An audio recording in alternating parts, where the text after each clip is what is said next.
الحمد لله وكفى والصلاة والسلام على من لا نبي بعده أما بعد فأعوذ بالله من الشيطان الرجيم بسم الله الرحمن الرحيم فإن آمنوا بمثل ما آمنتم به فقد اهتدوا وقال الله تعالى وإذا قيل لهم آمنوا كما آمن الناس قالوا أنؤمن كما آمن السفهاء ألا إنهم هم السفهاء ولكن لا يعلمون. قال النبي صلى الله عليه وسلم ابتدوا من بعد الذين أبي بكر وعمر. آمنت بالله صدق الله العظيم وصدق رسوله النبي الكريم ونحن على ذلك من الشاهدين والشاكرين والحمد لله رب العالمين. اللهم صل على محمد وعلى آل محمد كما صليت على إبراهيم وعلى آل إبراهيم إنك حميد مجيد. اللهم بارك على محمد وعلى آل محمد كما باركت على إبراهيم وعلى آل إبراهيم إنك حميد مجيد.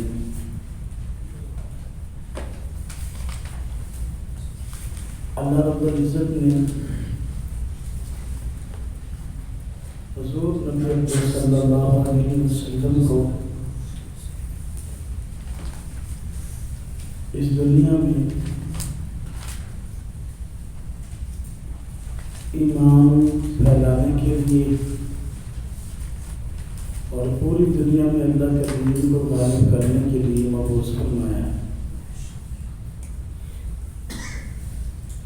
اور کوئی بھی نبی ہے اسباب کے درجے میں وہ اپنے کام کو اپنے ساتھیوں کو اپنے پر ایمان لانے والوں کے ذریعے آگے پھیلاتا ہے. تو ہمارا جس طرح یہ نظریہ ہے کہ حضور نبی پاک صلی اللہ علیہ وسلم نبوت میں اپنی مثالات سے تمام نبیوں سے افضل تھے، اسی طرح اللہ رب العزت نے جو آپ کو ماننے والے عطا کیے، صحابہ کرام عطا کیے، وہ بھی تمام انبیاء کے صحابہ کرام میں اپنی مثالات تھے اور تمام صحابہ کرام سے افضل تھے. جتنے نبیوں کو اللہ رب العزت نے ساتھی عطا فرمائے، حضور نبی پاک صلی اللہ علیہ وسلم کے صحابی تمام نبیوں کے ساتھیوں اور صحابیوں سے افضل.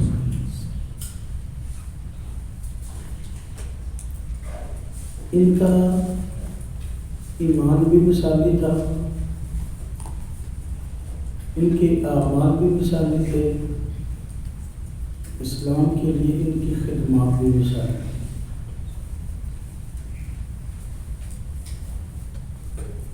ایمان کی مثالی ہونے کا معنی یہ کہ ان لوگوں نے بالکل اسی طرح ایمان قبول کیا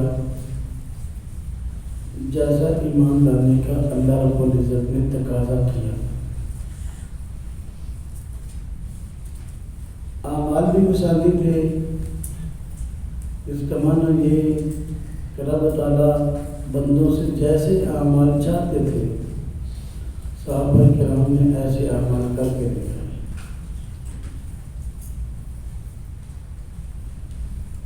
اور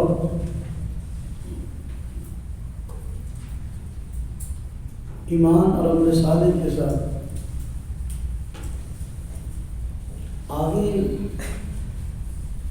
دین کو پوری دنیا میں پھیلانے کا جو جذبہ تھا،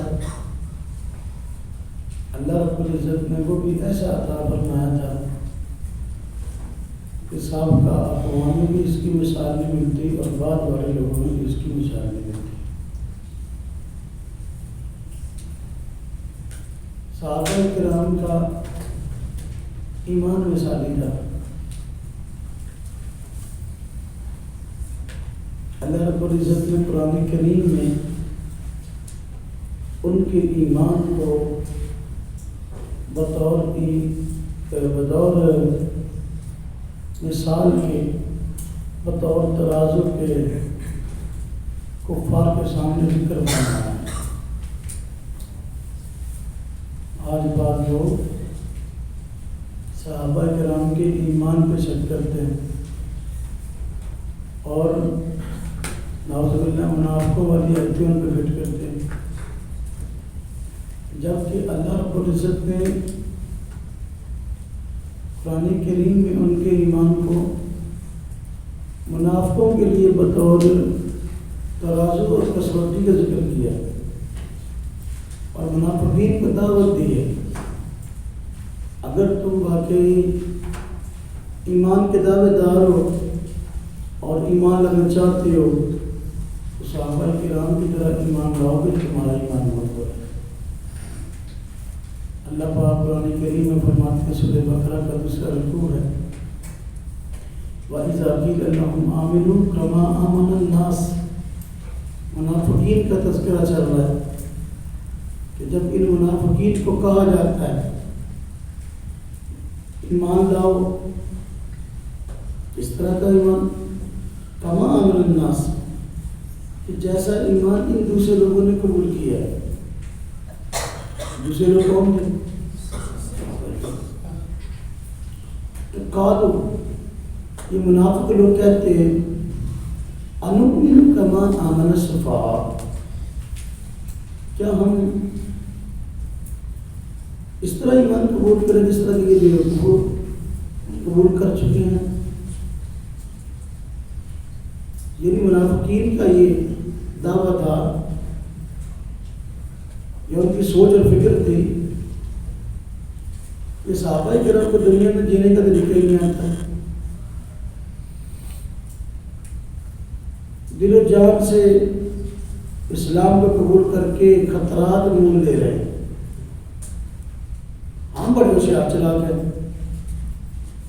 مسلمانوں کے پاس بیٹھتے ہیں، مسلمانوں سے ہمدردی کا اظہار کر دیتے ہیں، اور کفار کے پاس جاتے ہیں تو ہم کہتے ہیں اِنَّا كُنَّا مَعَكُمْ، ہم تو ایسے ہی وہاں جاتے ہیں، اِنَّمَا نَحْنُ مُسْتَهْزِئُونَ، شغل میلہ کرنے کے لیے وہاں جاتے ہیں، اور نہ ہم وہاں جاتے ہیں۔ منافقین کہتے تھے کہ صحابہ کرام نعوذ باللہ بیوقوف کو پتہ نہیں دنیا میں کیسے رہنا ہے، ہم بڑے ہوشیار چلاتے ہیں، تو ہمیں دونوں کام رکھے ہوئے ہیں، ان سے بھی بنائی ہوئی ہے، مسلمانوں سے بھی اور کفار سے۔ اللہ رب العزت نے منافقین کو تنبیہ فرمائی اور صحابہ کرام پر جو انہوں نے تنقید کی تھی، اللہ پاک نے اس کا جواب بھی دیا، الا انہم هم الصفوہ، کان کھول کے سنو، صحابہ کرام بیوقوف نہیں ہیں، صحابہ کرام کو برا کہنے والے بیوقوف ہیں، صحابہ کرام بیوقوف نہیں ہیں، ان پہ تنقید کرنے والے بیوقوف ہیں۔ تو صحابہ کرام کا دفاع کرنا جو قرآن کا طرز ہے، جو لوگ منافقوں والی آیتیں صحابہ کرام پہ فٹ کرتے ہیں، ان کو ان آیات کے پڑھنے کے بعد کچھ حیا آنی چاہیے۔ اللہ پاک منافقین سے مطالبہ فرما رہے ہیں کہ ایسا ایمان لاؤ جیسا ایمان صحابہ لائے ہیں۔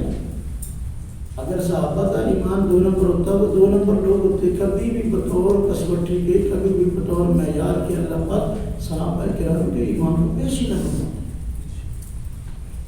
معلوم صحابہ کرام کا ایمان ایسا جیسا رب تعالیٰ چاہتے تھے۔ اللہ پاک فرماتے ہیں وَإِنْ آمَنُوا بِمِثْلِ مَا آمَنْتُمْ بِهِ فَقَدِ اهْتَدَوْا، اگر یہ کافر لوگ بالکل اسی طرح کا ایمان لائیں جس طرح کا اے ایمان صحابہ تم لائے ہو، بِمِثْلِ مَا آمَنْتُمْ، آمن تو مخاطب کون ہے؟ ہاں جی، 4 طبقے تھے، یا کہ مشرکین مکہ یا یہود یا نصارہ یا منافقین. یہودی بھی اپنے آپ کو مسلمان نہیں کہتے تھے, عیسائی بھی نہیں کہتے تھے, اور منافقین کو تو اللہ پاک نے رشتے ایسے نکال دیا. مشرکین مکہ بھی نہیں. اب یہ کون لوگ ہوں گے؟ صحابہ کرام. مثل ما آمنتم به قریب. اللہ رب العزت نے صحابہ کرام کے ایمان کو مثالی ایمان قرار دیا. یہ جو ایک شوشہ چھوڑا جاتا ہے کہ صحابہ کرام میں منافق تھے, کوئی صحابی منافق نہیں تھا, اور صحابیت اور منافقت ایک جگہ جمع بھی نہیں ہو سکتی. جو صحابی ہے وہ منافق نہیں ہو سکتا, اور جو منافق ہے وہ صحابی نہیں ہو سکتا. جو صحابی ہے اس کے اندر ایمان اللہ رب العزت نے پنجابی کوٹ کوٹ کے بھرا ہے. اللہ پاک نے ایمان کوٹ کوٹ کے بھرا ہوا صحابہ کرام میں. ایمان سے لبریز تھے. جو صحابی ہے وہ منافق کبھی بھی نہیں ہو سکتا. اللہ پاک قرآن کریم فرماتے ہیں صحابہ کرام اولئک کتب فی قلوبہم الایمان. اللہ پاک نے ان کے دلوں پر ایمان کی مہر لگا دی. اور میں نے عقیدہ ختم الوجود کے زمانے میں بات سمجھائی تھی, مہر کب لگتی ہے؟ جب کوئی کام اپنی انتہا کو پہنچ جائے. صحابہ کرام اپنے کمال کو پہنچ گئے ایمان اور اعمال صالح کی بنا پر. اللہ پاک نے اب مہر لگا دی. مہر لگانے کا مطلب کہ کفر ان کے دل میں آ نہیں سکتا, ایمان ان کے دل سے جا نہیں سکتا. اولئک کتب فی قلوبہم الایمان. صحابیت اور منافقت کبھی جمع نہیں ہو سکتی. صحابی کسے کہتے ہیں؟ صحابی کہتے ہیں اس شخصیت کو ہیں جس کو حضور نبی پاک صلی اللہ علیہ وسلم کی صحبت نصیب ہوئی ہے اور ایمان کی حالت میں دیکھا ہے, اسی حالت میں اس کی وفات ہوئی ہے. اگر کوئی بائی چانس اس طرح کا بندہ ہو جو مسلمان ہوا تھا, ایمان لایا تھا, اور بعد میں جاتا رہا, وہ صحابی نہیں ہے. اسے صحابی کہہ نہیں سکتے, اسے اس کی ایمان پر موت آئی نہیں. صحابی ہوتا ہی وہ ہے جس کے اندر ایمان کوٹ کوٹ کے بھرا ہو, ایمان کی حالت میں دیکھا ہے, صحبت نصیب ہوئی ہے, اور ایمان کی حالت میں اس کی وفات ہوئی ہے, وہ صحابی ہے. صحابیت پر منافقت جمع نہیں ہو سکتی. اور ایسے لوگ جن کو صحابہ کرام سے عقیدت نہیں ہے, وہ لوگ نعوذ باللہ سوائے 5 کے, کوئی 5 کا بھی ایسے عنوان ہے, یہ کہتے ہیں باقی سارے مومن ہی نہیں تھے, یہ بات میں پھر گئے تھے. ایسی کوئی بات نہیں ہے. صحابہ کرام میں اللہ رب العزت نے بڑی بہترین صفات رکھی تھی. اب وہ تو سیدنا ابوبکر صدیق سمیت تمام مہاجرین کو اور تمام انصار کو منافق کہتے ہیں, جبکہ قرآن کیا کہتے ہیں؟ قرآن کہتا ہے والسابقون الاولون من المہاجرین والانصار والذین اتبعوهم بإحسان رضی اللہ عنہم. وہ صحابہ کرام جنہوں نے ایمان لانے میں پہل کی ہے, ہاں مہاجر صحابہ تھے یا انصار, اور وہ لوگ جنہوں نے بعد میں اس نیک کام میں ان کی پیروی کی ہے, اللہ پاک ان سب سے راضی ہو گیا. اور ان کو اللہ پاک نے ایسا اعزاز عطا فرمایا کہ یہ بھی سارے کے سارے صحابہ کرام اللہ پاک سے راضی ہو, جان بین سے رضامندی ہے. تو مہاجرین میں کوئی بھی منافق نہیں تھا. مہاجرین میں کوئی بھی منافق نہیں تھا مجھے کرنا، اس لیے کہ نفاق جو فتنہ ہے یہ تو پیدا ہوا ہے مدینہ طیبہ میں. کہاں پیدا ہوا؟ ہجرت کے بعد. مکہ مکرمہ میں مکی زندگی میں کوئی منافق تھا ہی نہیں، فتنہ نفاق تھا ہی نہیں. دو طرح کے لوگ تھے، یا سیدھے سیدھے کافر یا سیدھے سیدھے مسلمان، مشرکین اور ادھر مسلمان. فتنہ نفاق پیدا ہوا مدینہ طیبہ میں جب مسلمانوں کو فتوحات ہونے لگی، مسلمانوں کی تعداد بڑھنے لگی. اب کفار کے ایک گروہ نے اس وجہ سے منافقت کا لبادہ اڑا کہ ہم جان بین سے اپنے مفادات حاصل کر سکیں، جو سب بڑا بھاری ہوگا ان کے ساتھ ہو جائے کریں گے. یہ فتنہ نفاق کہاں پیدا ہوا؟ مدینہ طیبہ میں. جب حضور نبی پاک صلی اللہ علیہ وسلم ہجرت کر کے آئے، صحابہ کرام ہجرت کر کے یہاں پہنچے، اس کے ایک وقت بعد کی فتنہ پیدا ہوا ہے. تو مکہ میں کوئی بھی منافق نہیں تھا. جتنے مہاجر صحابہ ہیں ان میں سے کسی ایک کے بارے میں بھی نفاق کی بات کرنا یہ نہ صرف قرآن کریم کی مخالفت ہے، نہ صرف یہ کہ تاریخ کے ساتھ اپنا کہنے کی بددیانتی ہے، عقل و انصاف کے ساتھ ہی بددیانتی ہے. مہاجرین میں کوئی بھی منافق نہیں تھا. اللہ کے بندو، مہاجرین میں کوئی منافق کیسے ہو سکتا ہے؟ اور جس نے اپنا جان، اپنا مال، گھر بار، ہر چیز اللہ کے حکم پہ، حضور کے حکم پہ چھوڑ چھاڑ کے آ گیا، اب وہ نفاق اس کو کیسے ہوگا؟ اگر اس نے نفاق ہی اختیار کرنا ہے، اگر اس نے کفر ہی اختیار کرنا ہے، کفر کا ہی ساتھ دینا ہے، تو پھر گھر پر چھوڑ کے نماز کو پھر زیادہ سپورٹ کی مکہ کرنا. حضور صلی اللہ علیہ وسلم کا کوئی آدمی مکہ کرنا میں جتنا بڑا مخالف تھا اس کو اتنی زیادہ عزت تھی مکہ والوں کے، تو اس کو مدینہ میں آنے کی کیا ضرورت تھی؟ مدینہ طیبہ میں جو حالات تھے جب صحابہ ہجرت کر کے بڑی تنگی، بڑی تکلیف کے حالات تھے. اگر مہاجرین میں کوئی منافق ہوتا اس کو ضرورت کیا تھی ہجرت کر کے وہاں سے آنے کی؟ یہ تاریخ کے ساتھ ہی بددیانتی ہے، عقل و انصاف کے ساتھ بددیانتی ہے، قرآن کریم کے ساتھ بددیانتی ہے. اور ادھر انصار، سارے کے سارے انصار، ان میں کوئی منافق نہیں تھا.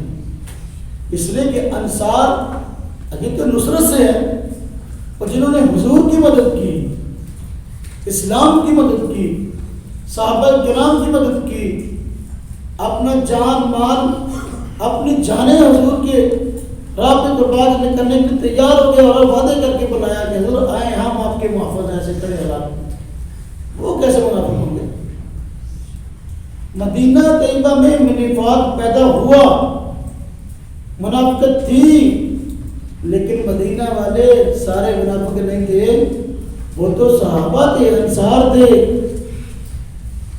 ایک چھوٹا سا گروہ تھا جو منافق تھا. اللہ پاک نے ان کی نشاندہی کی ہے. صبح بھی ہم نے بات پڑھی نا، وَمِنْ أَهْلِ الْمَدِينَةِ مَرَضُوا عَلَى النِّفَاقِ. مدینہ والوں میں سے کچھ لوگ ایسے ہیں جو نفاق کے اڑے ہوئے ہیں. لا تعلمهم نحن نعلمهم. آپ ان کو نہیں جانتے، ہم جانتے ہیں. یہاں من استعمال ہوا، امین اہل المدینہ کی، اور من تو اس کے لیے آتا ہے نا جی. آپ نے عوام النام پڑھا شرم دامن میں، امین واحد تبعیزی، ہاں جی، ناہو اخذت من الدراہم، بعض الدراہم، من تبعیض کے لیے آتا ہے. تو یہاں کچھ لوگ مسلمان ہیں نہیں. مدینہ طیبہ کے آپ سب آگے آ جائیں. مدینہ طیبہ کے کچھ لوگ ایسے ہیں جو نفاق پہ اڑے ہوئے ہیں. باقی سارے کے سارے مومن ہیں. چند ایک لوگوں کے بارے میں فرمایا نہ مہاجر صحابہ کرام میں کوئی منافق تھا اور نہ انصار میں کوئی منافق تھا. یہ سارے کے سارے پکے مومن تھے. اللہ رب العزت نے ان کے ایمان کی گواہی دی ہے. جو آدمی صحابہ کرام کے ایمان کی بات کرتا ہے، صحابہ کرام کے ایمان پر شک کرتا ہے، ان کے ایمان پر بحث کرتا ہے، تو گویا قرآن کریم پر اس کا ایمان نہیں ہے. قرآن کریم پر ایمان ہو تو صحابہ کرام کو برا آدمی کیسے کہہ سکتا ہے؟ بات سمجھ میں آئی؟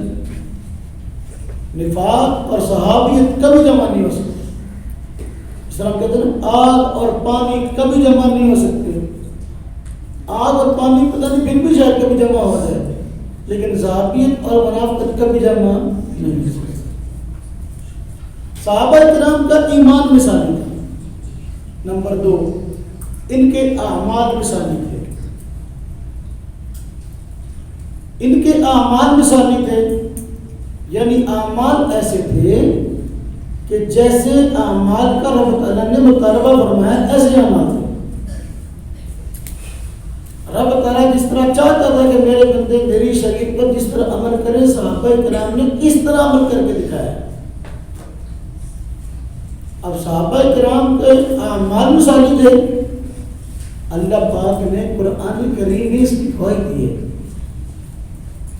اور صحابہ کرام کو حضور نبی پاک صلی اللہ علیہ وسلم کی رسالت کا گواہ بنا کے پیش کیا. اللہ پاک فرماتے ہیں محمد رسول اللہ، حضرت محمد صلی اللہ علیہ وسلم اللہ کی رسول ہے. یہ دعویٰ ہے. آگے والذین معه اشداء علی الکفار رحماء بینہم تراہم رکعا سجدا یبتغون فضلا من اللہ ورضوانا. ہاں جی، سیماہم فی وجوہہم من اثر السجود ذالک مثلہم فی التوراۃ ومثلہم فی الانجیل. یہ کیا ہے؟ یہ دعویٰ نبوت کی دلیل ہے. اللہ پاک فرماتے ہیں محمد رسول اللہ، حضرت محمد صلی اللہ علیہ وسلم اللہ کے رسول ہیں. یہ دعویٰ ہے. دلیل کیا ہے؟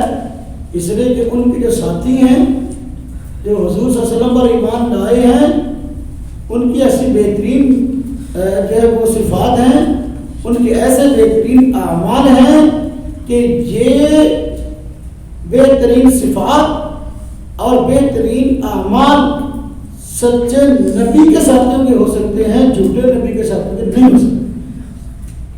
کیا؟ تو میں اشداء علی الکفار. صحابہ کرام کی شان یہ ہے کہ یہ کفار کے حق میں سخت ہیں. کفار سے کسی مسئلے پر کمپرومائز کرنے کو تیار نہیں ہے. کفار کے ساتھ نرمی برتنے والے نہیں ہیں. ہاں رحماء بینہم، آپس میں رہنے، ایک دوسرے کے ساتھ سختی برتنے والے نہیں ہیں. تراہم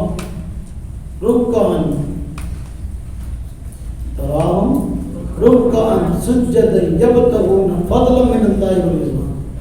تو دیکھے گا ان کو، تو دیکھتا ہے ان کو گزارے کہ وہ رکوع کرتے ہیں، سجدہ کرتے ہیں، کیا وہ نمازیں پڑھتے ہیں، اور ان کی نمازوں کی یہ حالت ہے ہاں جی یبتغون فضلا من اللہ ورضوانا. نماز پڑھتے ہیں، نماز سے مسلم دکھلاوا نہیں ہے. منافقوں کے بارے میں کیا فرمایا اللہ پاک نے؟ منافق نماز کے لیے آتے ہیں تو سستی کے مارے آتے ہیں، تو آتے ہی نہیں، آتے ہیں تو نماز میں بڑے عجیب انداز سے کھڑے ہیں، بس مجبور ہو کے بھی لوگ کہیں گے کہ اگر یہ مسلمان نماز کیوں نہیں پڑھتے. آتے ہیں تو سستی کے مارے. لیکن صحابہ کرام آتے ہیں تو نماز سے مقصود اللہ کی رضا ہے. اللہ کی رضا کس کی مقصد ہوتی ہے؟ جو بندہ کھڑا ہو، دنیا کی مفادات کے لیے کام نہیں کرتا. منافقوں کا سارے کام، منافقین کے سارے کام دنیا کی مفادات کے لیے تھے، لیکن یہ کام کرتے ہیں جو بھی اللہ کی رضا مقصود ہے.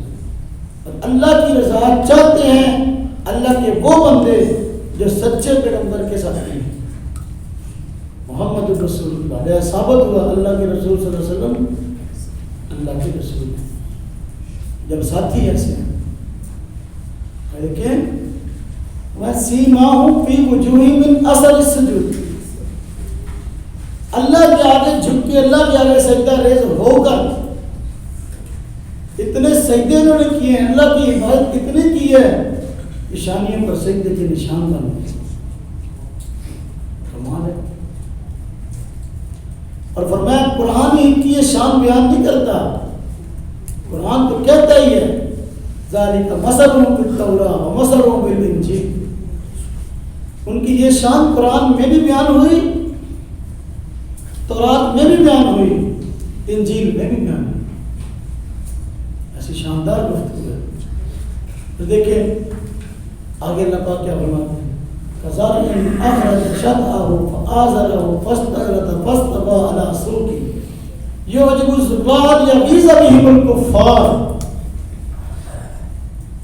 یہ حضور نبی پاک صلی اللہ علیہ وسلم تو ان صحابہ کرام کے مربی ہیں، ان کے باغبان ہیں، یہ حضور کا باغ ہے، حضور کے درخت ہیں۔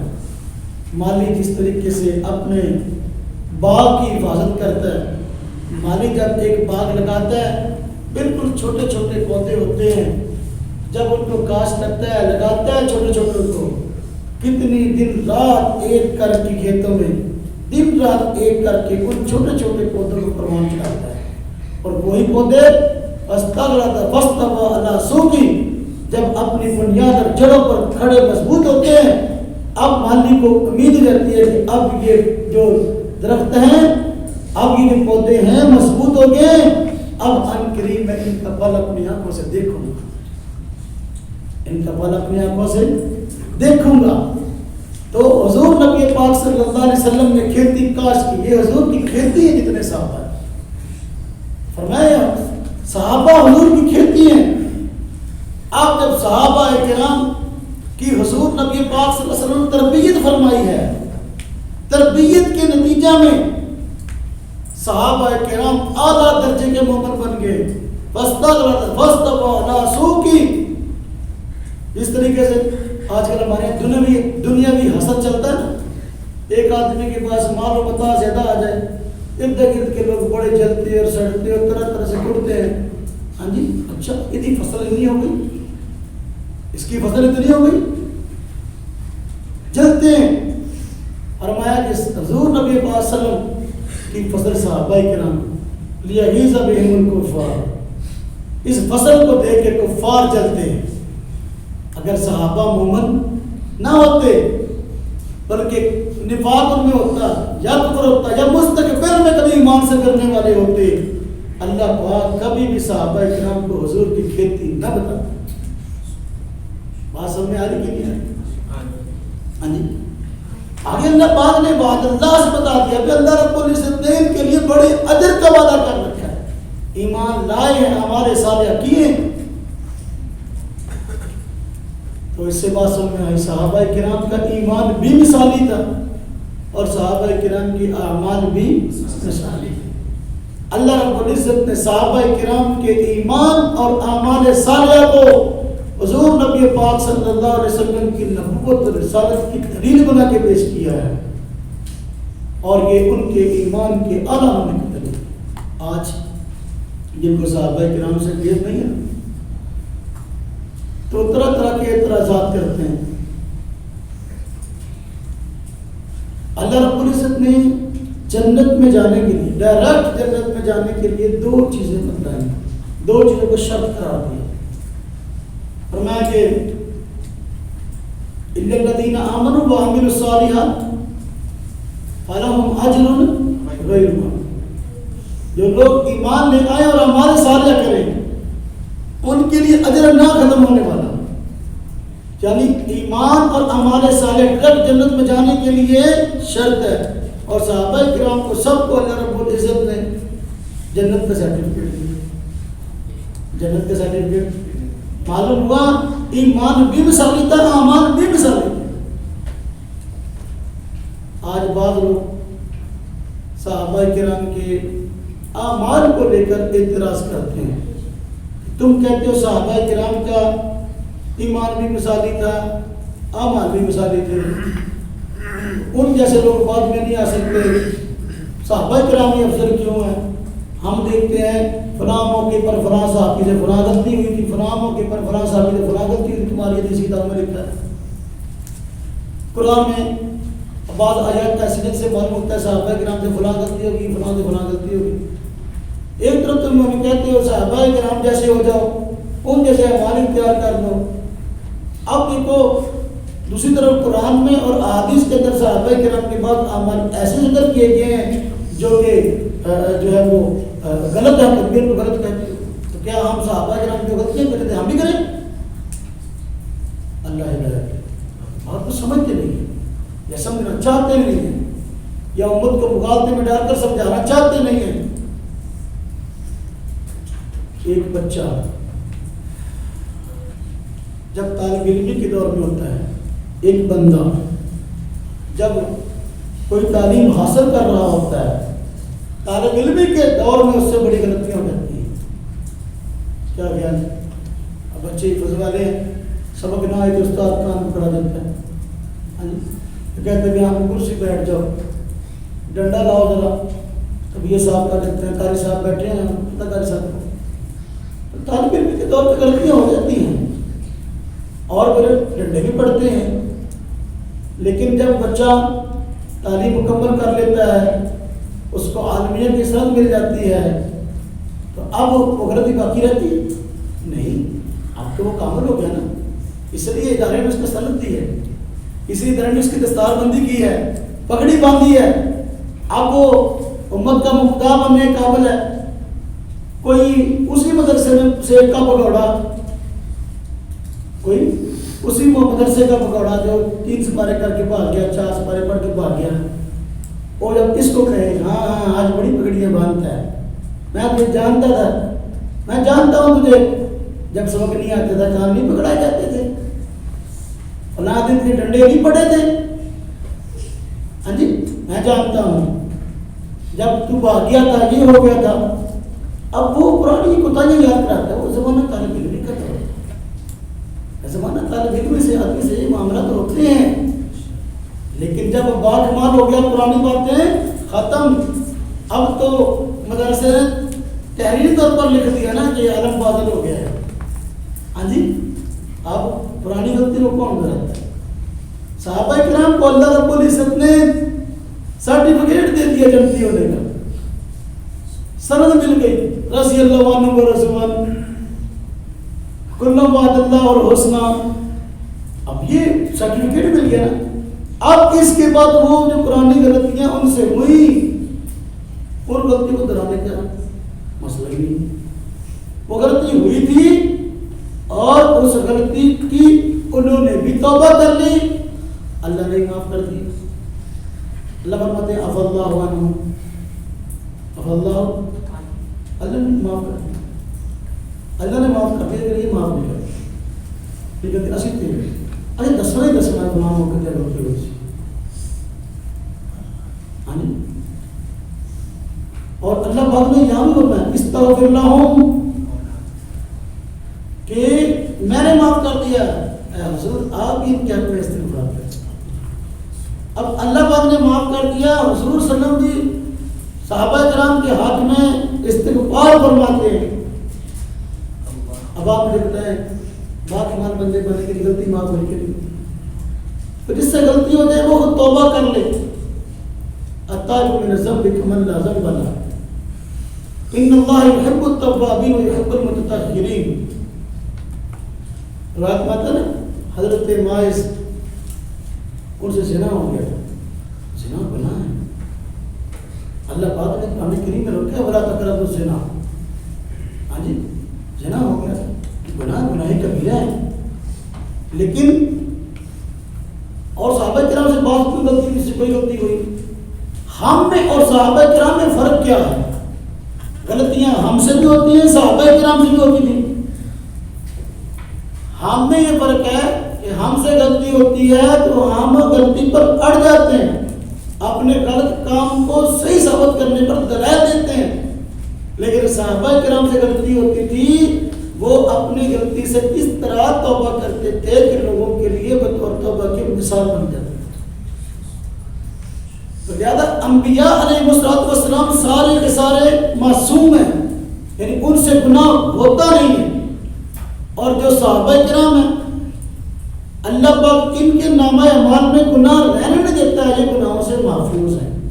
محفوظ کا معنی گناہ ہو جاتا ہے لیکن یہ صحابہ اپنے نامہ اعمال میں گناہ رہنے نہیں دیتے، جسے ہو جائے تو فوراً توبہ کرتے تھے. ایک صحابی بھی ایسا نہیں تاریخ کے اندر جس سے کوئی غلطی ہوئی ہو اور اس نے اپنی غلطی پر توبہ نہ کی ہو. تو سب نے توبہ کی. تو ہمیں توبہ کی توفیق کیوں نہیں ہوتی؟ اس لیے کہ ہم اپنے گناہ کو گناہ نہیں سمجھتے، اور صحابہ کرام اپنے گناہ کو گناہ سمجھتے تھے. آج ہمارے بندے سود کھاتے ہیں لیکن نام پرافٹ کا اب دلیلیں دیں گے، لو جی منافع ہی ہے، بینک والے تو کاروباری کرتے ہیں. گناہ کیا کتنا بڑا، اللہ پاک فرماتے ہیں اللہ کے رسول سے اعلان جان گیا سود خوری، لیکن اب دلیلیں دے رہا ہے. بدکاری ہے، بدکاری کو پیار کا نام دے دیا، پیار کے نام پہ جائزہ لوٹ کر جی میں فلانی سے پیار کرتا ہوں. بدکاری اللہ تکرم زنا، لیکن یہ زنا کو اب کیا نام دے دیا؟ پیار. نام بدل کر اب اس کو چشم کر رہا ہے. پیار کرنا دنیا میں جرم ہے. جتنی فلم میں جتنے ڈرامے اس میں ساری یہی کہانی چلتی ہے، بدکاری کی کہانی چلتی ہے. اور لڑکی لڑکا فلم کے آخر میں جو ہے نا اپنے ماں باپ ہر چارے کو جھوٹا ثابت کر دیتے ہیں. تجھے کہتے ہیں اسی صحیح سے ماں میں بتا دو باپ ماری مانگتے ہو ایسا ہوتے ہو کسی پیار کرنے سے کہ تجھے صحیح سے بچپن میں اسکول پڑھتے تھے فلم دیکھ دیا کرتے تھے. تو لہٰذا یہی کہانی ہوتی ساری. تو بدکاری پر آج دلیلیں ہیں، لیکن صحابہ پردمائش سے بدکاری ہو گئی. اگر خود بتایا حضور گناہ ہو گیا.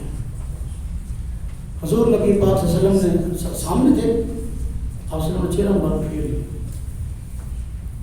وہ ادھر آ گئے، حضور مجھ سے گناہ ہو گیا اور میں شاید تجھے روٹی لگی. انہوں نے پھر کہا حضور نے وہ بتایا. وہ ادھر آ گئے، حضور مجھ سے گناہ ہو گیا. تو میں اپنے ساتھی سے کہوں یار کیا کہتا ہے، مجھے پاک کر دے گناہ سے. شادی شدہ تھے نا، بدکاری ہوتی ہے اس کے کام. شادی شدہ آدمی اگر بدکاری کی تو اس کی کیا سزا ہے؟ رجم، پتھر مار کے لا کرنا. خود آئے مجھے پاک کر دے. حضور نبی پاک صلی اللہ علیہ وسلم میں اپنے ساتھی کو باہر لے جاؤں.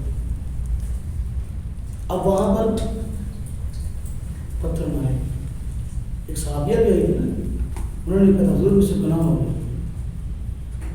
حضور مجھ سے گناہ ہو گیا. امید سے بھی تھی، بچے کی پیدائش کا انتظار کیا گیا. بچہ لے کر ایک گھر میں ابھی اس کی خوراک نہیں ہے، اس کو دودھ پلاؤ. اور اسے ایک وقت تک دودھ پلایا، پھر اپنے بچے کو ساتھ لے کے آ گئی. اس کے ہاتھ میں روٹی کا ٹکڑا پکڑایا ہوا تھا، یہ حضور کو دکھانے کے لیے کہ اب یہ بچہ اپنے آپ کو سنبھال سکتا ہے، مجھے میرے گناہ سے پاک کر. یہ غلطی صحابہ کرام. ہاں جی، جب اس کو پتھر مارے گے نا، غالباً حضرت عمر رضی اللہ عنہ کی زبان سے یہ جملہ نکل گیا، پتھر مارا تو خون کا فوارہ چھوٹا ان کا، تو چھینٹے جو ہے وہ میں گندی.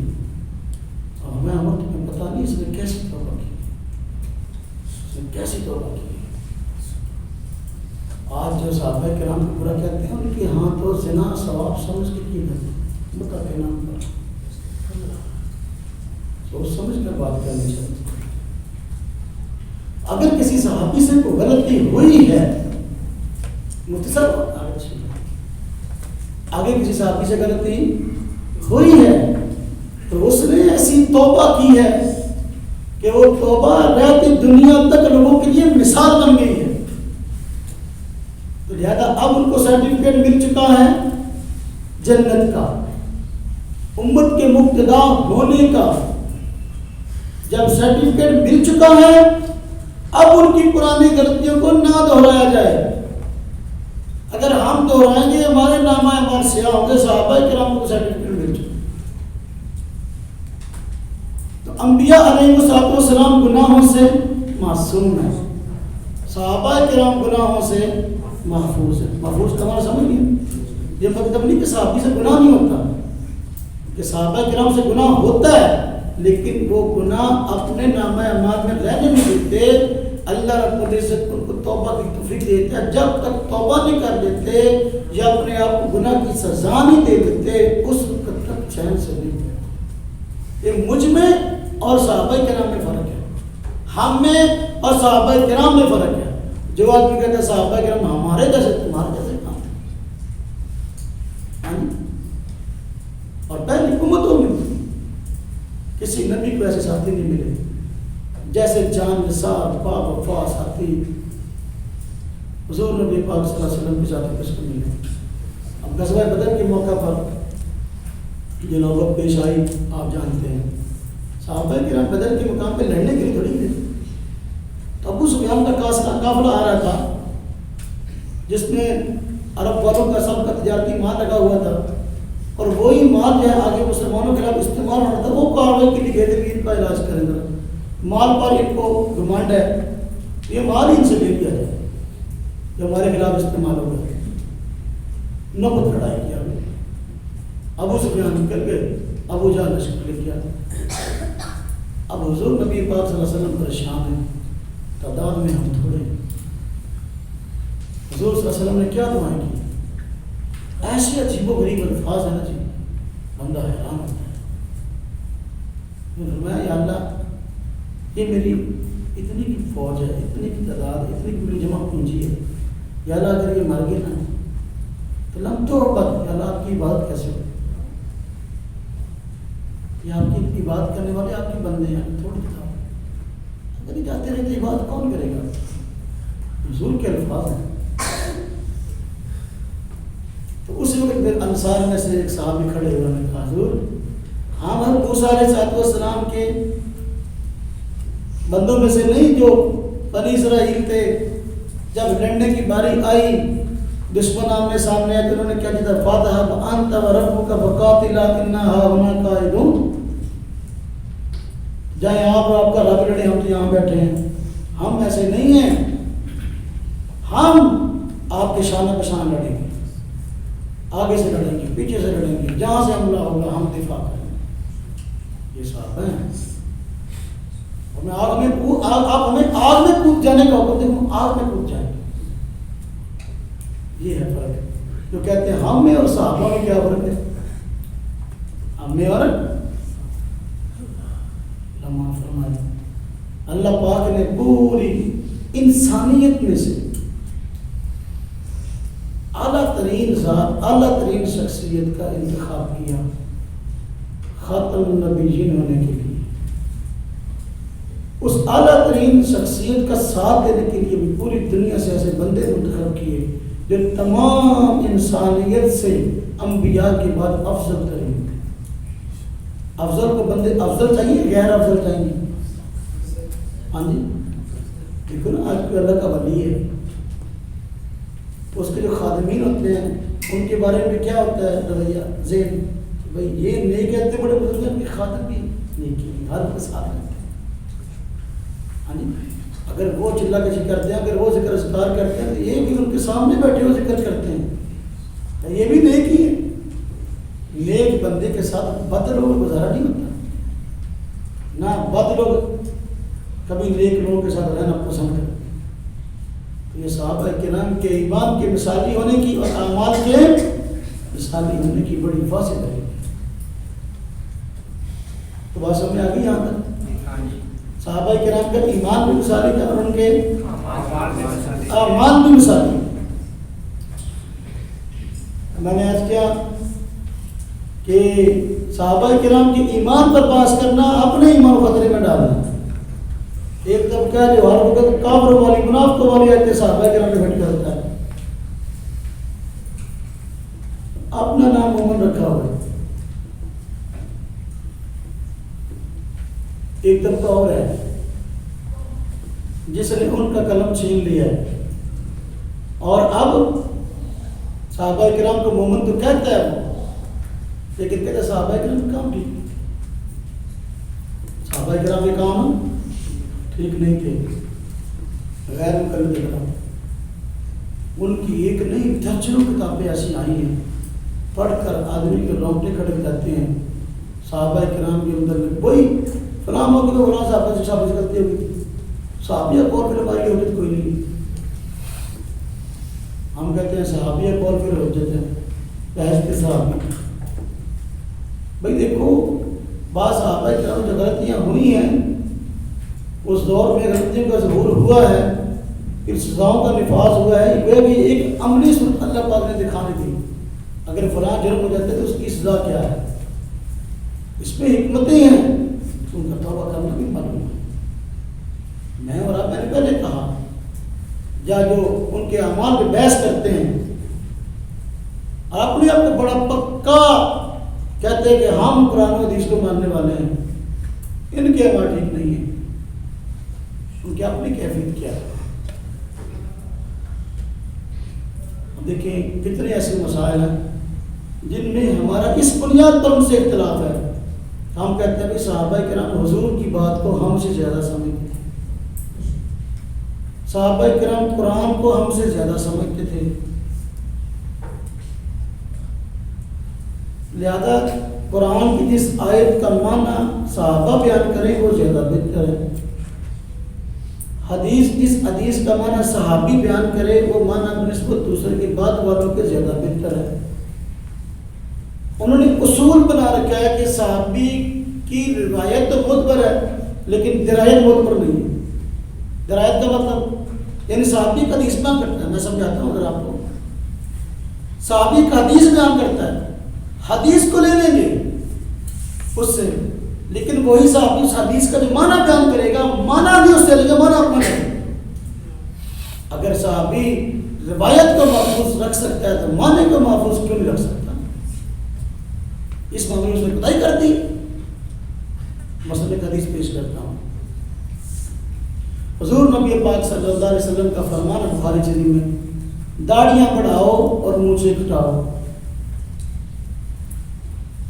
اس روایت کو نقل کرنے والے صحابی رسول حضرت عبداللہ بن عمر ہیں رضی اللہ عنہ۔ داڑیاں بڑھاؤ، مونچھیں کٹاؤ، اور حضرت عبداللہ بن عمر رضی اللہ عنہ کا اپنا عمل یہ نقل کیا گیا بخاری شریف میں، امام بخاری نقل کرتے ہیں کہ وہ ایک مٹھی سے زائد داڑھی کا خط بنا لیا کرتے تھے۔ ایک مٹھ داڑھی سے ہم کہتے ہیں ایک سے زیادہ داڑھی ہوتی تو اس کا خط بنا دیا۔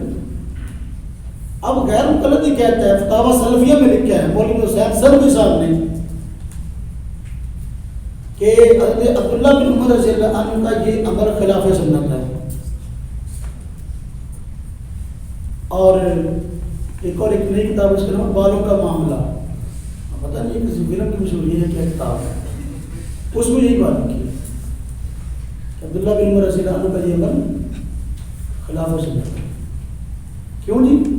حضور فرماتے ہیں داڑیاں بتاؤ دے کٹانے، ہم کہتے ہیں بڑھانے کی بھی ایک حد ہے، اس حد کو صحابی سمجھتا ہے۔ اگر صحابی یہ حدیث نقل کرتا ہے داڑیاں بڑھاؤ مونچھیں کٹاؤ، اس کا معنی بھی سمجھتا ہے داڑھی کتنی کی بڑھانی ہے، ناف سے نیچے داڑھی نہ جائے، جہاں جاتی ہے جانے دو، یہ مفہوم ہی نہیں ہے۔ تاریخ میں کسی نے اس موقف کو اپنایا ہی نہیں ہے، نہ کسی روایت میں آج حضور نبی پاک صلی اللہ علیہ وسلم کی داڑھی ایسی تھی بھی ہم بہت لمبی اور سارا آدھی موٹر سائیکل پہ جا رہا ہو تو پچھلی سیٹ پہ پیچھے داڑھی آ رہی ہے، آپ پاس جا رہے ہیں۔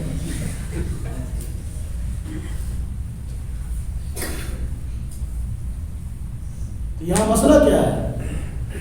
مسئلہ یہ کہ صحابی کی روایت بھی معتبر ہے، درایت بھی، مجھے ہی کہتے ہیں صحابی کا قول بھی حجت نہیں، معنی ہم اپنا کریں گے، روایت عبداللہ بن عمر سے لے لی۔ ہم کہتے ہیں دیکھو ایک طرف محدثین کا اصول ہے، محدثین کا اصول ہے الصحابۃ کلہم عدول، تمام صحابہ کرام نیک، عادل اور معتبر ہیں۔ اگر یہ اصول تم لیتے ہو کہ عبداللہ بن عمر رضی اللہ عنہ نے حدیث بیان کر دی داڑیاں بڑھاؤ مونچھیں کٹاؤ، عمل اس کے مخالف تھا، بد عمل آدمی کی روایت کیسے معتبر ہوگی؟ نعوذ باللہ۔ عبداللہ بن عمر رضی اللہ عنہ نے کہہ دیا کہ ان کا عمل خلاف سنت، بد عمل آدمی کی روایت بہت بڑا ہے. نہیں، لا محالہ ماننا پڑے گا صحابی نے جو عمل کیا ہے اس حدیث پر، اس کے پیچھے کوئی وجہ ہے. اس نے اگر الفاظ حضور سے نہیں، اس نے مانا بھی سمجھا. یہاں داڑھی بڑھانے کا معاملہ ہے کیا؟ بات سمجھ آئی کہ نہیں؟ اب دیکھو، داڑیاں بڑھاؤ مجھے کٹاؤ، اس مسئلہ کے پیچھے ایک طرف صحابی ہے اور ایک طرف وہابی ہے. ہم کہتے ہیں بات صحابی کی معتبر، اس کی معتبر ہے. اب وہابی یہ ایسے لوگوں نے بدنام نہیں کیا، کسی خاص وجہ سے کیا. کتنا خطرناک نظریہ ہے، اتنا خطرناک. ہندوستان میں دو عورتیں آپس میں لڑ پڑی تو دونوں نے گالیاں دینی شروع کر دی. جس طرح کی عورتیں گالیاں دینے کی عادت آتی ہوتی ہیں، گالیاں دینی شروع کر دی. ایک نے آخر کار جب دیکھا کہ دوسری بہت گالیاں دے رہی ہے، بہت آگے نکل رہی گالیوں میں، انہیں کیا میں تیرے مجھے سور کرنا.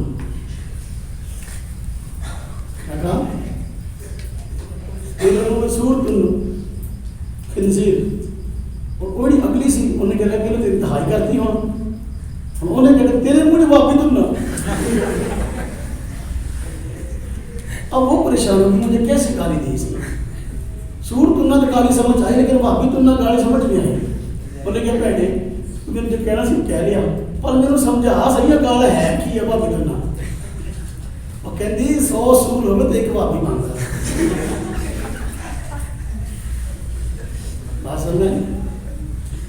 مستغفر اللہ. تو روایت صحابی سے لے رہی ہے تو مانا بھی صحابی سے لے رہی ہے. ہمارا جو ان سے اختلاف کئی مسائل میں، اس میں آپ دیکھیں گے تو اس کے پیچھے یہی بات آپ کو نظر آئے گی. اب دیکھو مثلا ہم کہتے ہیں کہ جمعہ اور عیدین یہ ہر جگہ پہ نہیں ہوتی. جمعہ اور عید بڑے علاقے میں ہوتی ہے، یا شہر میں، یا شہر جیسے علاقے میں، یا بڑے قصبے میں. غیر متعلق کہتے ہیں کہ جمعہ ہر جگہ پہ حکم ہے. جنگل میں 2 آدمی اگر جمع ہیں تو وہ جمعہ پڑھیں گے. ہم کہتے ہیں آبادی ہونا شرط ہے. غیر آبادی والے علاقے میں کئی لوگ بھی اکٹھے ہو جائیں، سینکڑوں بھی اکٹھے ہو جائیں، ان کی رہائش کرنی وہاں جمعہ فرض نہیں ہے. اس پہ دلیل مستقل موجود ہے ہمارے پاس. حجۃ الوداع کے موقع پر حضور نبی پاک صلی اللہ علیہ وسلم کا وہاں ان دنوں میں جمعہ آ گیا، قیام تھا، عرفات جمعہ آ گیا. آپ صلی اللہ علیہ وسلم نے جمعہ نہیں پڑھایا، بندے کم تھے. یہ کہتے ہیں جنگل میں ہی بندے 2 اکٹھے ہوئے وہاں پڑھنا ہے. تو روایت میں آتا ہے کہ جمعہ وہاں آیا اور حضور جمعہ نہیں پڑھایا. کیوں؟ مسافر کے ساتھ. یہ کہتے ہیں 2 بندے اکٹھے ہوئے. جمعہ کا مقصد اجتماع ہے، 2 بندیاں میں کیڑا اجتماع ہونا سکتا؟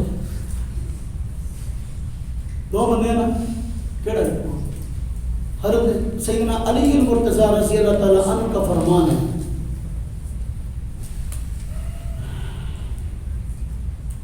لا جمعہ ولا تشریق الا فی مصر جامع.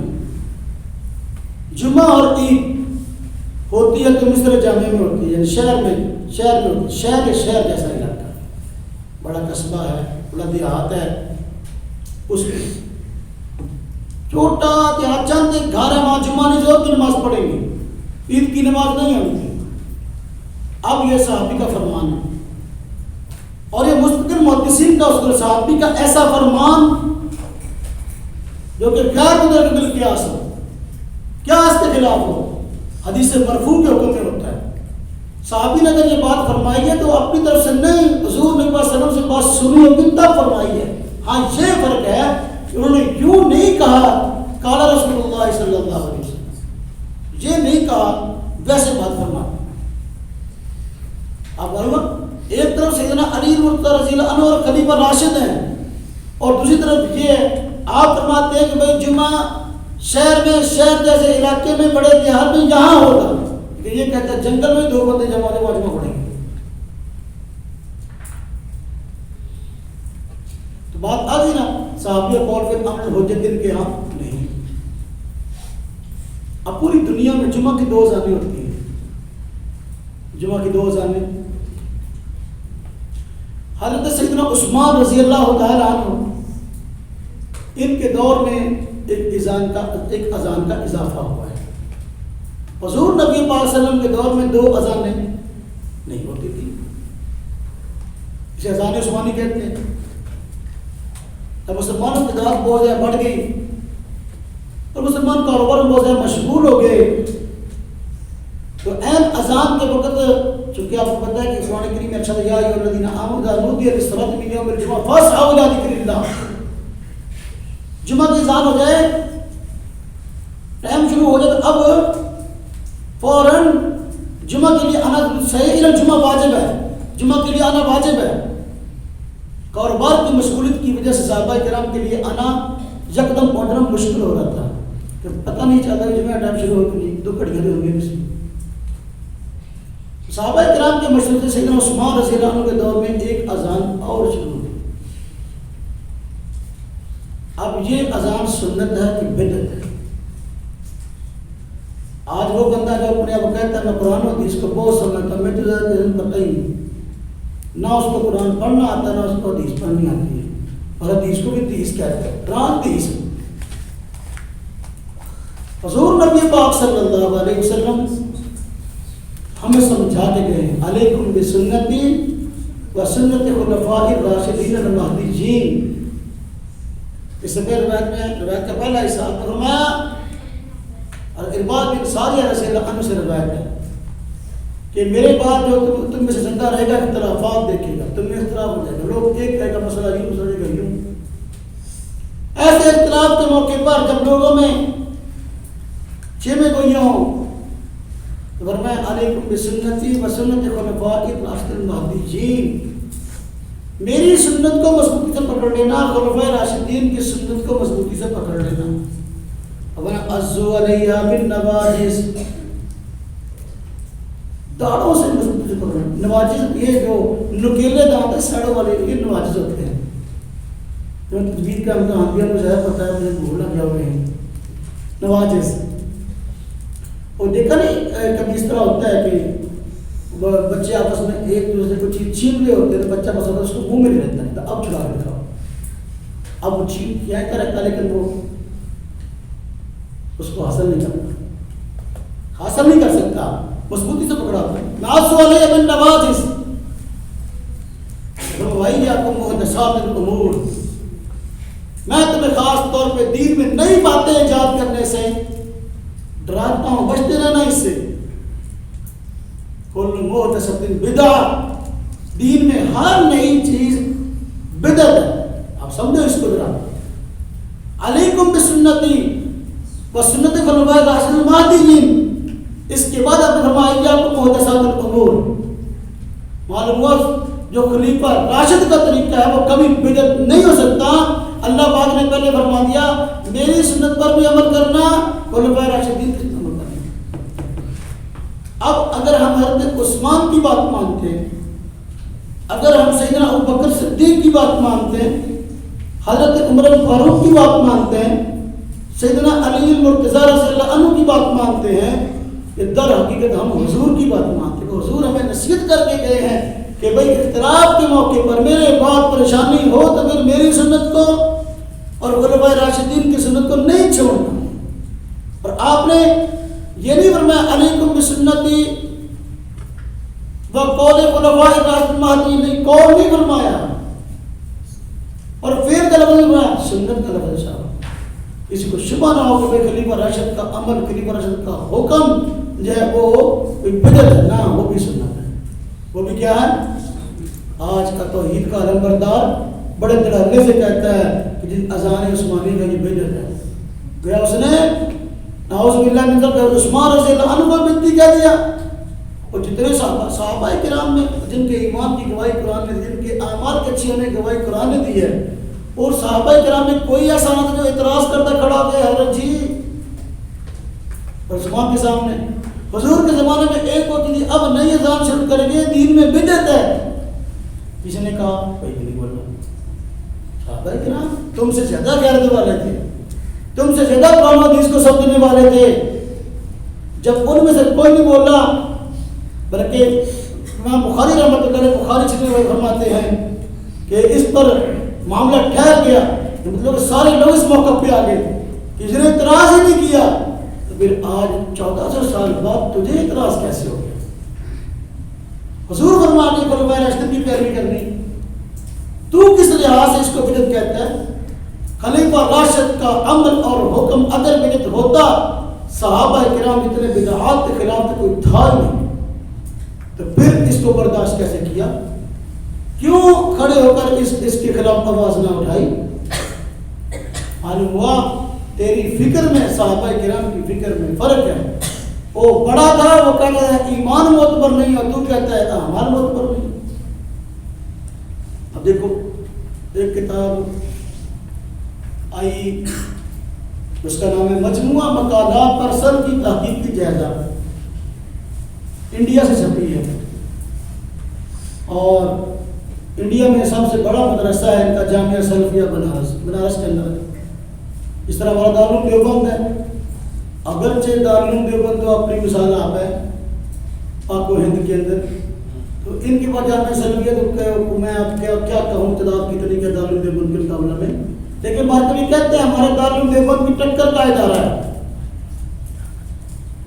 جامعہ سلفیہ دارالعلوم دیوبند کی ٹکر کا ادارہ, وہاں کا شیخ الحدیث مولوی محمد رئیس ندوی کتاب لکھتا ہے مجموعہ مقالات پر سر کی تحقیق کی جائزہ. اس میں باقاعدہ لکھتا ہے صحابہ کرام کے خلاف صفحات کے صفحات, سیدنا معاویہ رضی اللہ عنہ کے خلاف, حضرت سمرہ بن جندب کے خلاف, حضرت ولید بن عقبہ کے خلاف, حضرت مغیرہ بن شعبہ کے خلاف, حضرت سفیان کے خلاف صفحات کے صفحات لکھتا ہے اور گالیاں دیتا ہے. کہاں کا مفتی, چھوٹا نہیں کہا کہ یار ہم جانتے ہیں کس محلے کی مسجد کا امام ہوگا, ہم نہیں جانتے. اس کی کتاب کے اوپر نام کے ساتھ شیخ الاسلام لکھا ہوا, کیا لکھا ہوا؟ شیخ الاسلام, شیخ الاسلام. اور اس کی دوسری کتاب ہے تنویر الآفاق ان مسئلہ کی طلاق کے مسئلے پر اس کی دوسری کتاب آئی. اس کتاب میں اس بندے نے حد ہی کر دی, جڑی کسر رہتی سی نا کوئی پوری کی جی بھر کے جب خلفائے راشدین کا گالا کھڑتا نا, صحابہ کرام جو گالیاں نکالتا ہے نا وہ سنتے ہو. اس میں دراتن لکھا ہے حضرت عبداللہ بن مسعود رضی اللہ عنہ شریعت کی خلاف ورزی کے مرتکب ہوئے, اس طرح کے الفاظ ہیں. یہاں تک لکھا ہے وہ 3 طلاقیں قرآن کے حکم کے مطابق تو ایک تھی, حضرت عمر رضی اللہ عنہ نے قرآن کے اس حکم کو بدل دیا. اور کہتا ہے اپنے آپ کو سنیں, آپ مجھے بتائیے کتابیں جو آدمی پڑھتا ہے اس کا کیا حال ہوگا. ہم کہتے ہیں کہ قلم یہ کسی اور کا تھا, پکڑا ہے تم نے, جس طرح ہم نے ان کا قلم توڑا ہے, ان کا ہاتھ توڑا ہے, تمہارا ہاتھ بھی توڑا.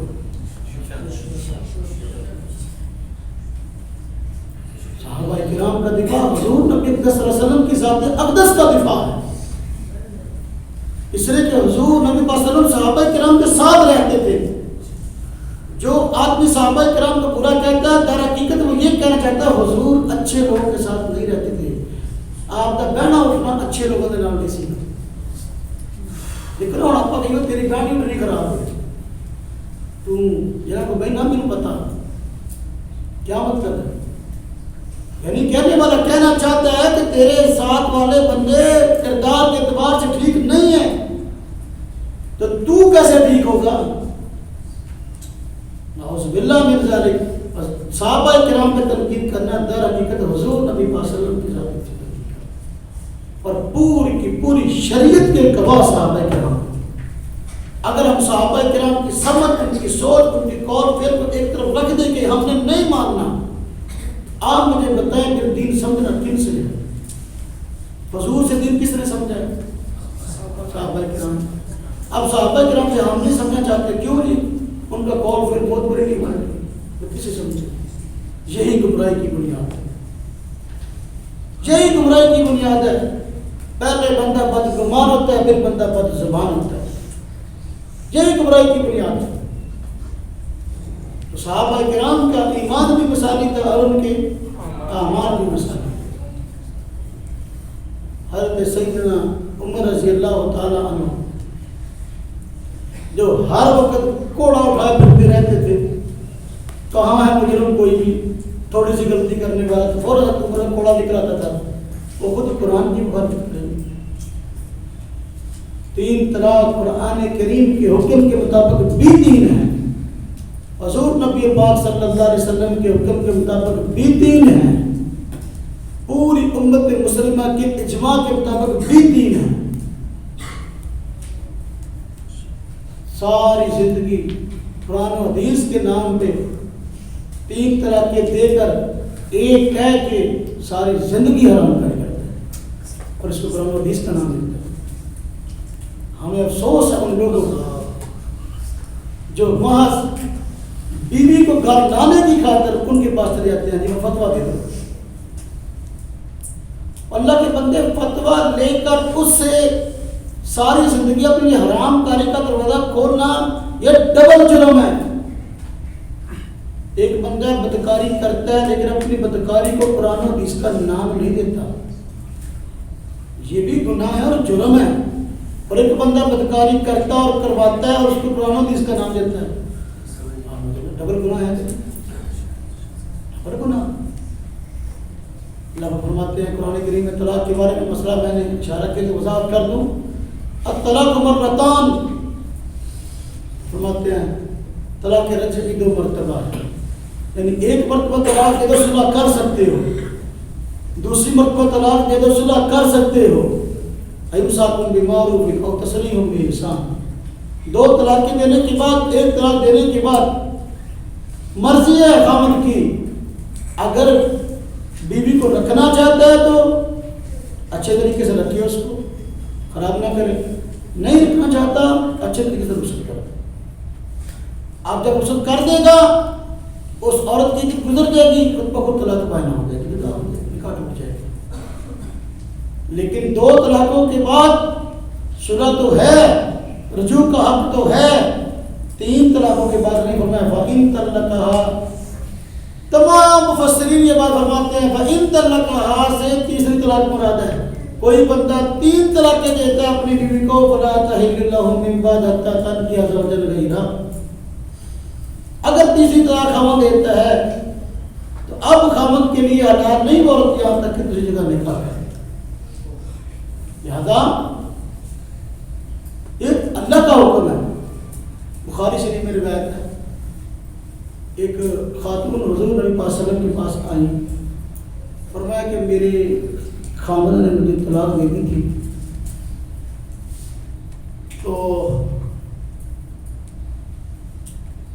میں نے کسی اور جگہ نکاح کرایا، لیکن وہ خاوند کسی کام کر رہی ہے، نامردی کی طرف اشارہ کیا. اور میں شہر کے پہلے کے پاس جانا چاہتی ہے اور میں اس وقت تک جائز نہیں جب تک کہ وہ تیرا شہد نہ چکھے تو اس کا نہ چکھے. حدیث کے الفاظ حتیٰ تصوفی حسینت. یہ تو قرآن کہتا ہے. اور یہ کہتا ہے حضور کے زمانے میں 3 طلاقیں ایک ہوتی تھی. بالکل. اگر بخاری سے امام بخاری باب کام کرتے ہیں، بخاری کا نام لیتا ہے بخاری بخاری بخاری، لیکن جب ہم بخاری سے حوالہ پیش کرتے ہیں پھر بخار چڑھ جاتا ہے. امام بخاری کے باب من اجاز طلاق الثلاث، 3 طلاق کا باب کیا ہے.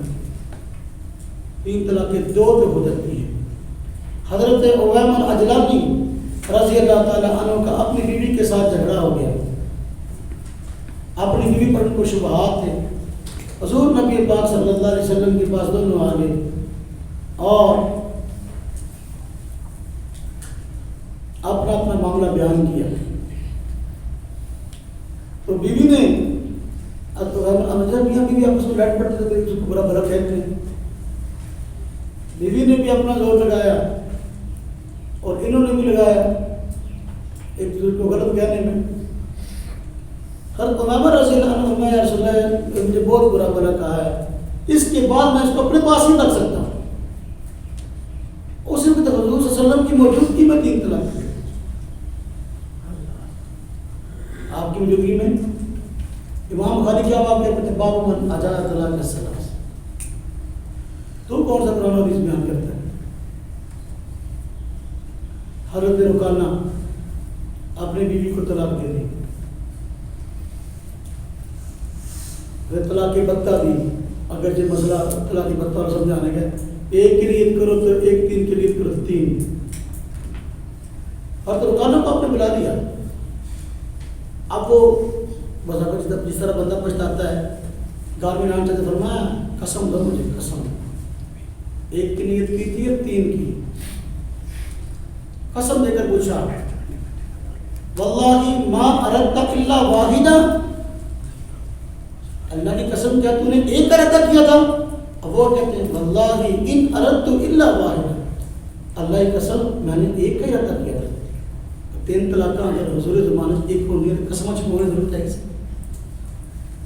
اگر 3 طلاقیں ایک حضور کے زمانے میں ہوتی, قرآن کا حکم ہوتا, حضور نبی پاک صلی اللہ علیہ وسلم قسمیں کیوں لیتے کہ یہ میرا بندہ اپنے جذبات میں آ کر حرام کاری مبتلا نہ ہو جائے. یہی تمہارا کارنامہ ہے, تم لوگوں کو حرام کاری کروا کے اپنی طرف لاتے ہو. ایک دوست بتا رہا تھا کہ میں ایک مہمان گیا, مسجد کا مسجد بڑی شاندار بنی ہوئی ہے, تو پھر نماز کا وقت ہے تو میں اسی گھر سے میں گیا مسجد کے لیے نماز پڑھا. تو میں نے دیکھا امام اکیلے کھڑا ہے, نماز پڑھنے والا کوئی بھی نہیں, اور مسجد کے اوپر اسپیکر بھی اذان بھی ہو, اسپیکر جو 16 اسپیکر لگے ہوئے, نمازی کوئی بھی نہیں. کہتے میں بڑا حیران ہوا. میں یہ نماز پڑھی جیسا کیسا ہے, ایک بندہ اور آ گیا تو اتفاق سے میرا 3 ہو گئے, امام صاحب نماز پڑھائی. کہتے میں نا 5-6 سال بعد دوبارہ پھر میرا اس علاقے میں جانا ہوگا. تو نماز کے ٹائم میں اپنے عزیز کو لے کر میں چل یار مسجد کو نماز پڑھے, میں اپنے عزیز کو لے کر دوبارہ پھر اس مسجد میں گیا. تو نمازی 8-10 تھے, پہلے کتنے تھے؟ 1 آدھ. اب کتنے تھے؟ تو میں بڑا حیران ہوا, اور میں نے کہا یار یہ کیا آپ نمازی 8-10 ہو گئے, پہلے تو آیا تھا 1 تھا.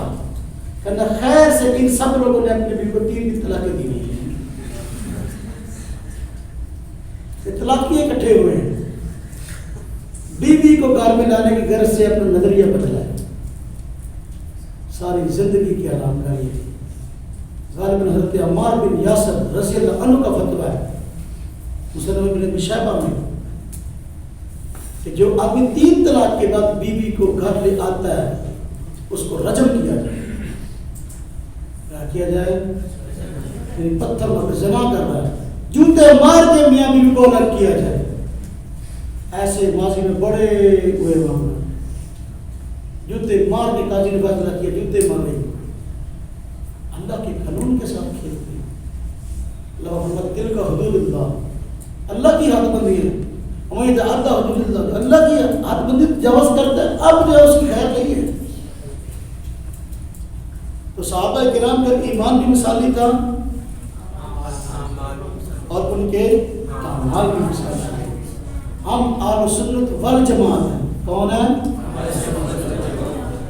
اہل سنت والجماعت ہیں. اہل سنت کا معنی حضور کے طریقے کو لینے والے, والجماعت کا معنی کسی عمل کا سنت ہونا نہ ہونا اس کا فیصلہ صحابہ کرام سے کروانے والے. ہمارا جو اختلاف ہے مختلف فرقوں سے, ہم کہتے ہیں سنت اور بدعت کا ہو یا کسی اور نام سے ہو, ہم کہتے ہیں کہ کوئی عمل سنت ہے کہ نہیں یہ ہم نہیں جانتے, ہم سے زیادہ صحابہ کرام جانتے ہیں. جس کام کو صحابہ کرام نے کیا آگے اس کرنے کی ترغیب دی, آگے پھیلا دیا, دنیا میں بطور دین کے مشہور کا سنت ہے. جو کام حضور نے کیا صحابہ کرام نے اس کو نہیں کیا اور اس کو بطور دین کے آگے نہیں پھیلایا, وہ عمل سنت نہیں ہے, وہ حضور نہیں علیہ وسلم کی یا خصوصیت ہوگی یا وہ کام منسوخ ہوگا یا اس کی اور وجہ ہو سکتی ہے۔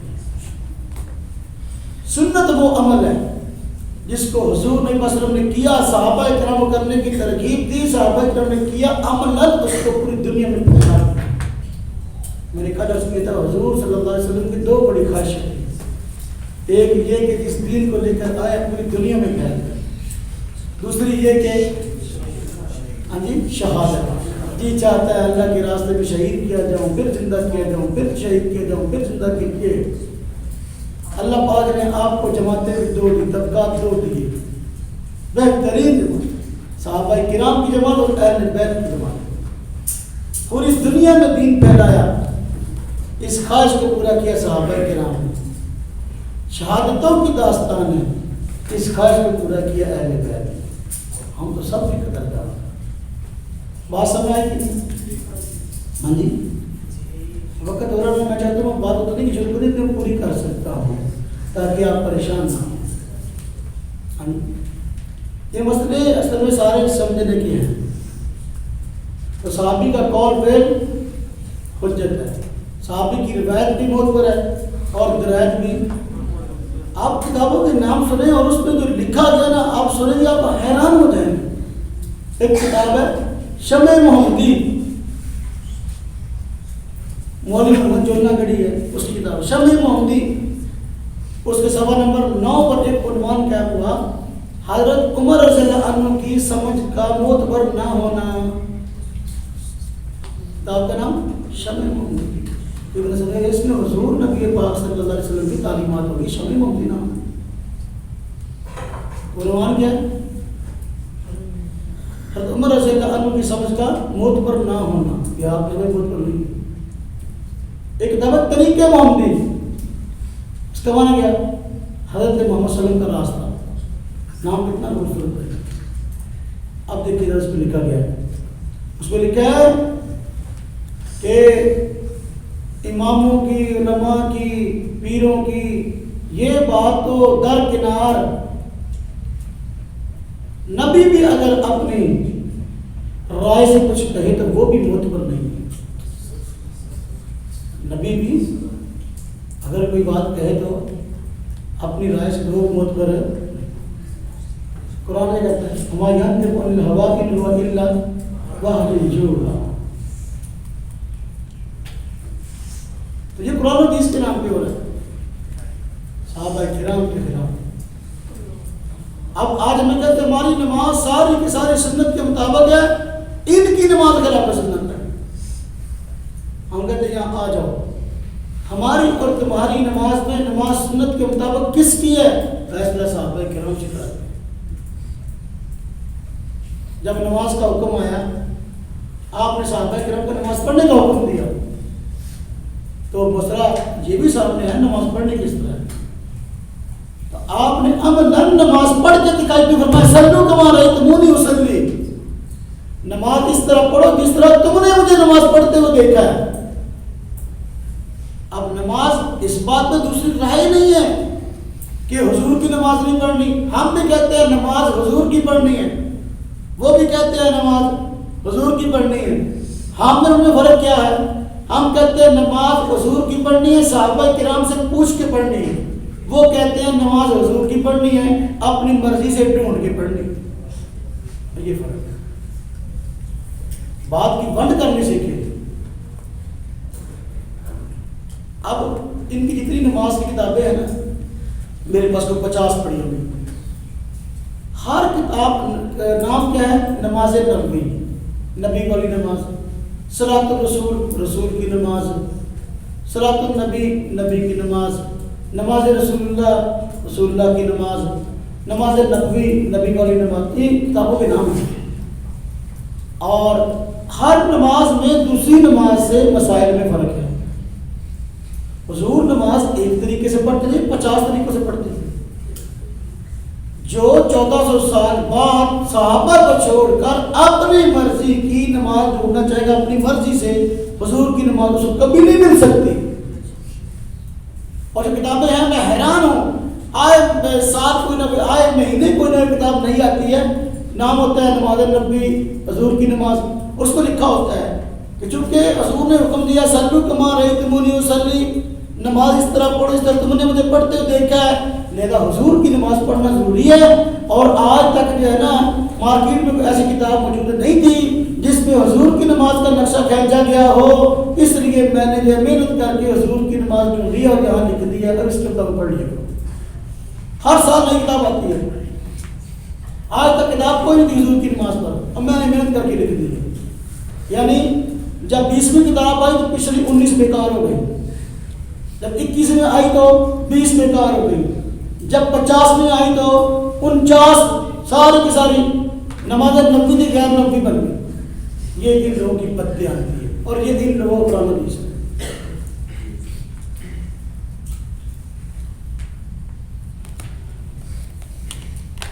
تو آپ نے کس کو فرمایا صلو کما رأیتمونی اصلی؟ صحابہ کرام نے دیکھا نا حضور نماز کیسے پڑھتے ہیں، لہذا وہ نماز بہت پر ہوگی جو صحابہ بیان کریں گے۔ اب اس پہ لڑائی نہیں ہوگی، آئے دن مسئلے نہیں بدلیں گے، آئے دن نماز کے مسائل جو ہے عجیب بات ہے۔ ایک کتاب چھپ رہی نماز نبی ڈاکٹر شفیق رحمان صاحب، یہ کوئی نیا نیا غیر کر دیتا ہے اس کو بڑی دیتی ہے، پہلے صلاۃ الرسول دیتے تھے، اس مصنف کا نام تھا صادق سیال کوٹی، نماز کا کتاب کا نام تھا صلاۃ الرسول، رسول کی نماز۔ وہ نام اس بندے کا صادق تھا لیکن اسے جھوٹ بڑے بولے اس کتاب سے، صلاۃ الرسول کے اندر اتنے جھوٹ بولے، حدیث کے نام پہ اتنے جھوٹ بولے کہ بس کمال کر۔ جب ہم نے نشان دے کہ دیکھو یار یہ تمہارا صادق کیسے کا یہ حال ہے، تمہارا کاذب کیسا ہوگا۔ اب ایک نئی نماز کی کتاب لے آئے، نماز نبی، نماز نبی۔ اب وہ کتاب پہلا ایڈیشن چھپا اس میں اور چیزیں ہیں، دوسرا چھپا اور چیزیں ہیں، تیسرا ایک اور طرح چھپا اس میں اور باتیں لکھی ہوئی ہیں۔ مصنف زندہ مرا بھی نہیں ہے، بندہ زندہ ہے، اس کے نام پہ 4 کتابیں 4 ایڈیشن چھپ رہے، ادارے چھاپ رہے، 4 میں فرق ہے۔ کتاب کا نام کیا ہے؟ نماز نبی۔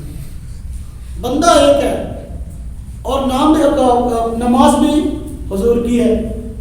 اب ایک بندہ ہی جو ہے نا اللہ معاف فرمائے، وہ نماز نبی اس کے نام چھپ رہی ہے اور اس میں 4 طرح کے مسائل ہیں، ایک دوسرے کے متضاد ہے۔ جنہوں نے قرآن حدیث کو مذاق بنا رکھا ہے اور صحابہ کرام کہتے ہیں تو کیا پتہ نہیں، جس کے پاس اتنی بڑی جرت ہے وہ کہتا ہے کہ صحابی نے فلاں نے شریعت کی خلاف ورزی کی ہے، اب آپ مجھے بتائیں کہ وہ پھر امت کا کیا حال کرے گا۔ اس تنویر الافاق کے اندر باقاعدہ چیپٹر کے باب قائم کیا، خلفائے راشدین کے قرآن و سنت کے خلاف فیصلے، چیپٹر قائم کیا۔ پھر اب روایت دار ہے، خلیفہ راشد کا یہ فیصلہ بھی قرآن کے خلاف تھا، قرآن سنت کے یہ بھی خلاف تھا، حالانکہ فیصلے قرآن سنت کے خلاف نہیں، اس کا اپنا دماغ خراب ہے، اس کی اپنی سوچ کے خلاف ہے، لیکن عنوان قرآن حدیث ہے۔ اب آپ مجھے بتائیں وہ خلیفہ راشد ہی کیا، وہ راشد کیسے ہے جو خلاف سنت فیصلے کرتا ہے؟ ایک طرف خلیفہ راشد کہتے ہو اور دوسری طرف کہتے ہو کہ اس کا یہ فیصلہ قرآن سنت کے خلاف ہے۔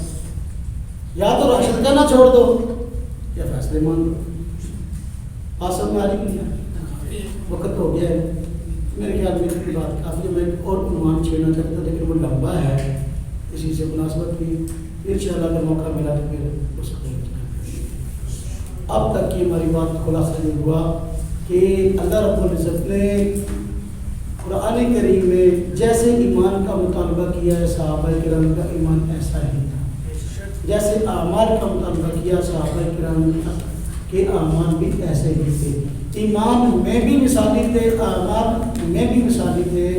نہ صحابہ کرام کے ایمان میں شک ہے نہ ان کے اعمال کے اچھا ہونے میں شک ہے۔